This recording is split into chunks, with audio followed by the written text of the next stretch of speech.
যুক্তং মুপাদেয়ং বচনং বালকাদপি অন্য তৃণমিব তেজ্য মবুযুক্তং পদ্মজন্মনা। ଏହା ମାନେ କ'ଣ? ଯୁକ୍ତିଯୁକ୍ତ କଥାଟିଏ ଯଦି ଗୋଟେ ଛୋଟ ପିଲାଟିଏ କହୁଥାଏ ତେବେ ତାହା ଗ୍ରହଣ ଯୋଗ୍ୟ, କିନ୍ତୁ ଯୁକ୍ତିହୀନ କଥା, ଅସଙ୍ଗତ କଥା ସ୍ୱୟଂ ବ୍ରହ୍ମା ଭଳିଆ ବ୍ୟକ୍ତି କୁହନ୍ତି, ସ୍ୱୟଂ ବ୍ରହ୍ମା କୁହନ୍ତୁ ବା ବ୍ରହ୍ମା ଭଳିଆ କେହି ମହାନ ପଣ୍ଡିତ କୁହନ୍ତୁ, ଜ୍ଞାନୀ କୁହନ୍ତୁ, ତାହା ଗ୍ରହଣୀୟ ନୁହେଁ। ଗୁରୁଦେବଙ୍କର ସିଦ୍ଧାନ୍ତ ଭିତରକୁ ଆମେ ଯଦି ଯିବା, ଏଇଠି କଥାଟିକୁ ଆମେ ସ୍ପଷ୍ଟ କରିଦେବା। ଗୁରୁଦେବ ମଧ୍ୟ 13 ବର୍ଷ ବୟସରେ ଯେଉଁ ବେଦାନ୍ତ ସିଦ୍ଧାନ୍ତ ଭଳିଆ ମହାନ ଧର୍ମଗ୍ରନ୍ଥ ସେ ଲେଖିଲେ, ବେଦାନ୍ତ ସିଦ୍ଧାନ୍ତ ଏକ ଉଚ୍ଚକୋଟୀର ଦର୍ଶନ ଶାସ୍ତ୍ର ସେ ଲେଖିଛନ୍ତି।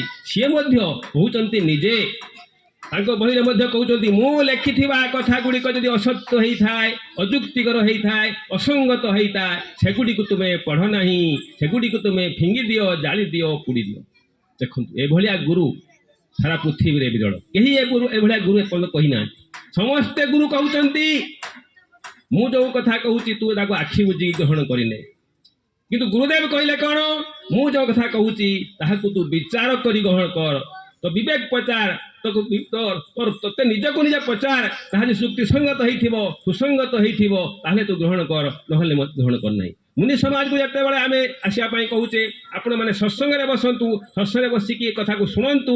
ଯଦି ଆପଣଙ୍କ ମନକୁ ଆସିଲା ଯେ ହଁ ପ୍ରକୃତ ସତ କଥା, ତ ତେଣୁ ସତ କଥାଟାକୁ ଜାଣିଗଲେ, ବୁଝିଗଲେ, ସେତେବେଳେ ଆଉ ପଛକୁ ଚାହାନ୍ତୁ ନାହିଁ। ଆପଣ ନିଜର ଆତ୍ମାର ଉପାସନା ପାଇଁ, ନିଜର ପାଠ ପଢ଼ିବା ପାଇଁ, ନିଜକୁ ଜାଣିବା ପାଇଁ କେବଳ ଆପଣ ମୁନି ସମାଜକୁ ଆସନ୍ତୁ। ଦେଲେ କ'ଣ ହେବ ନା ଆପଣମାନେ ଜଣେ ସଚ୍ଚା ଯୋଗୀ ହେଇପାରିବେ, ସଚ୍ଚା ଯୋଗୀ ଯୁଗ ଶିକ୍ଷକ ହେଇପାରିବେ, ଯୁଗ ଶିକ୍ଷକ ବା ଶିକ୍ଷୟିତ୍ରୀ ହେଇପାରିବେ, ସଚ୍ଚା ମୁନି ହେବା ଦରକାର।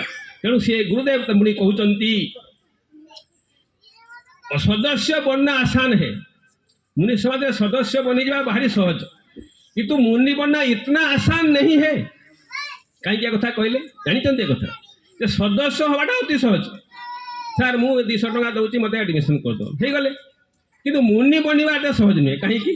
ମା କହିଗଲେଣି ସେଟା କଥା, ଆମ ଶାନ୍ତି ଦିଦି ମା କହିଗଲେଣି ଯେ ମୁନିର ଲକ୍ଷଣ ଗୁଡ଼ିକ ସବୁ ଦରକାର, ନୀତି ନିୟମ ଗୁଡ଼ିକ ଦରକାର।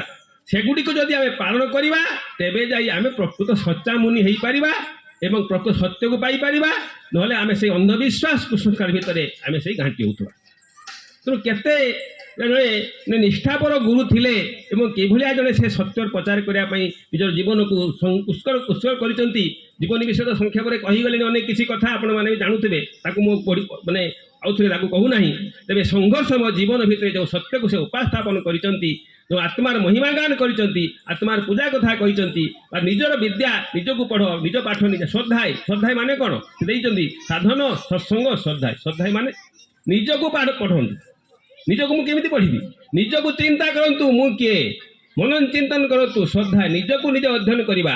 କୌଣସି ଧର୍ମଶାସ୍ତ୍ର ଅଧ୍ୟୟନ କରିବା ଶ୍ରଦ୍ଧା ନୁହେଁ। ସେ ମନା କରିଛନ୍ତି କୌଣସି ବେଦ, ଉପନିଷଦ, ଗୀତା, ଭାଗବତ ପଢ଼ିଦେଲେ ଶ୍ରଦ୍ଧା ହେଇଯିବ ନାହିଁ। ନିଜକୁ ନିଜେ ଅଧ୍ୟୟନ କରନ୍ତୁ। ମୋର ପ୍ରକୃତ ପରିଚୟ କ'ଣ? ମୁଁ କିଏ? ମୁଁ କେଉଁଠୁ ଆସିଛି? ମୋଠୁ ବଡ଼ ବସ୍ତୁ ଆଉ ସଂସାର ଅଛି କି ନାହିଁ? ଆଉ ମୁଁ ହିଁ ଏ ସଂସାରରେ ସବୁ କିଛି, ଏକଥା ନିଜେ ଅନୁଭବ କରନ୍ତୁ। ତେବେ ଯାଇ ଜାଣିପାରିବେ ପ୍ରକୃତ ସତ୍ୟ ହିଁ ଆମ ପାଖରେ ରହିଛି। ମୁଁ ଯଦି ଗୋଟିଏ ପ୍ରଶ୍ନ କରେ ଆପଣମାନଙ୍କୁ, ଆପଣ ତାର ଉତ୍ତର କ'ଣ ଦେବେ? ମୁଁ ଯଦି କହିବି ଏ ସଂସାରରେ ସବୁଠାରୁ ପ୍ରିୟ ବସ୍ତୁ କ'ଣ ଏବଂ ସଂସାରରେ ସବୁଠାରୁ ମୂଲ୍ୟବାନ ବସ୍ତୁ କ'ଣ, ଆପଣମାନେ କ'ଣ ଉତ୍ତର ଦେବେ? କୁହନ୍ତୁ, ମୁଁ ଆପଣଙ୍କର ପ୍ରଶ୍ନ କରୁଛି। କୁହନ୍ତୁ, ଆମର ପ୍ରତ୍ୟେକ ମଣିଷ ପାଇଁ ସବୁଠାରୁ ପ୍ରିୟ ବସ୍ତୁ ଏବଂ ସବୁଠାରୁ ମୂଲ୍ୟବାନ ବସ୍ତୁ କ'ଣ ହେଇପାରେ? କିଏ କହିପାରିବେ? ସବୁଠାରୁ ମୂଲ୍ୟବାନ ଏବଂ ସବୁଠାରୁ ପ୍ରିୟ କ'ଣ ଅଛି ସଂସାରରେ ବସ୍ତୁ? ଆଧ୍ୟାତ୍ମିକ ଭାଷାରେ କହିଲେ ଆମେ ଆଉ ଟିକେ ସହଜ କରି କହିବା, ପ୍ରତ୍ୟେକ ମଣିଷ ହିଁ ମୂଲ୍ୟବାନ। ପ୍ରତ୍ୟେକ ମଣିଷ ହିଁ ତା ନିଜକୁ ନିଜେ ସେ ମୂଲ୍ୟବାନ। ଅର୍ଥାତ୍ ମୁଁ ହିଁ, ମୋ ଜୀବନ ହିଁ, ମୋ ପ୍ରାଣ ହିଁ ସବୁଠାରୁ ମୂଲ୍ୟବାନ। ମୁଁ ପ୍ରାଣ ବଦଳରେ ସବୁ କିଛି ଦେଇପାରେ, କିନ୍ତୁ ମୋ ପ୍ରାଣ ଚାଲିଯିବ। ମୁଁ ଆପଣଙ୍କୁ 10 ଲକ୍ଷ ଟଙ୍କା ଦେବି, ଆପଣ ଦେବେ?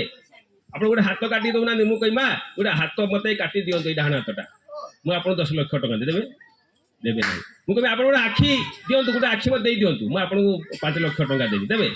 ନା ନା, ମୋର ଟଙ୍କା ଦରକାର, ମନ ହେଇଯିବ। ତେଣୁ ପ୍ରତ୍ୟେକ ମଣିଷ ପାଇଁ ତା ଜୀବନ ହେଉଛି ପ୍ରିୟ।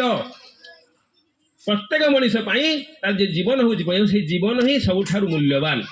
জীবন পাই আমি সবু কিছু ত্যাগ করি পারি, ধন সম্পত্তি টঙ্কা পয়সা জমি বাড়ি সবু কিছু ত্যাগ করে দেই পারি, কিন্তু ଆମ জীবন বଞ୍ଚିବା দরকার, ଆମ জীবন ରହିବା দরকার। ମୋର ଯଦି ଜୀବନ ନାହିଁ, ଯଦି ପ୍ରାଣ ନାହିଁ, ତାହେଲେ ଏ ସଂସାର ମୋ ପାଇଁ ମୂଲ୍ୟହୀନ, ଏ ସଂସାର ମଧ୍ୟ ନାହିଁ, ନୁହେଁ କି ନା?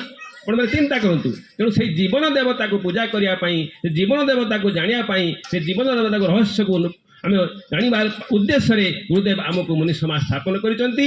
ତେଣୁ ଏଇ ପ୍ରାଣ ଦେବତା, ଜୀବନ ଦେବତା, ଆତ୍ମଦେବତା, ତାଙ୍କୁ ହିଁ ଜାଣିବା, ତାଙ୍କୁ ହିଁ ଚିହ୍ନିବା, ତାଙ୍କୁ ଉପଲବ୍ଧି କରିବା, ତେବେ ସମସ୍ତ ସୁଖ, ସମସ୍ତ ଶାନ୍ତି, ସମସ୍ତ ଆନନ୍ଦକୁ ଆମେ ପାଇପାରିବା। ତେବେ ତାକୁ ପାଇବାର ଉପାୟ କ'ଣ? ଉପାୟ ସେ ଦେଇଛନ୍ତି। ଆମକୁ ଗୁରୁମୁଖୀ ଜ୍ଞାନ ଆହରଣ କରିବାକୁ ପଡ଼ିବ। ଗୁରୁ ଦରକାର, ଗୁରୁବାଦ ନାହିଁ, ସେଟା ଠିକ କଥା। ଗୁରୁ କେବେ ଗୁରୁବାଦ ରଖିନାହାନ୍ତି ଗୁରୁଦେବ। କାହିଁକି ନା ସିଏ କହୁଥିଲେ ଗୁରୁ ଶିଷ୍ୟ ଅଭେଦ, ମୁଁ ଯିଏ ଆପଣମାନେ ମଧ୍ୟ ସିଏ। କାହିଁକି ନା ଏ ସମଗ୍ର ଜଗତରେ ଏକମାତ୍ର ସତ୍ୟ ରହିଛି। ସିଏ କ'ଣ ନା ସିଏ ହେଉଛି ପ୍ରାଣ, ସିଏ ହେଉଛନ୍ତି ପରମେଶ୍ୱର, ସିଏ ହେଉଛନ୍ତି ଆତ୍ମା, ଯାହା ବି କୁହନ୍ତୁ ନା କାହିଁକି। ଅୟମାତ୍ମା ବ୍ରହ୍ମ ଅହଂ ବ୍ରହ୍ମାସ୍ମି ତତ୍ତ୍ୱମସି, ଅର୍ଥାତ୍ ଆପଣ ମଧ୍ୟ ବ୍ରହ୍ମ, ମୁଁ ମଧ୍ୟ ବ୍ରହ୍ମ, ସମସ୍ତ ଜଗତ ମଧ୍ୟ ବ୍ରହ୍ମ। ଆତ୍ମଇ ବେଦ ସର୍ବମ୍, ଆତ୍ମଇ ବେଦ ସର୍ବମ୍, ବ୍ରହ୍ମଇ ବେଦ ସର୍ବମ୍, ଅହମଇ ବେଦ ସର୍ବମ୍। ଏସବୁ ଉପନିଷଦ ବେଦ ଭିତରେ କଥା ସବୁ ରହିଛି, ସଂସ୍କୃତ କଥା।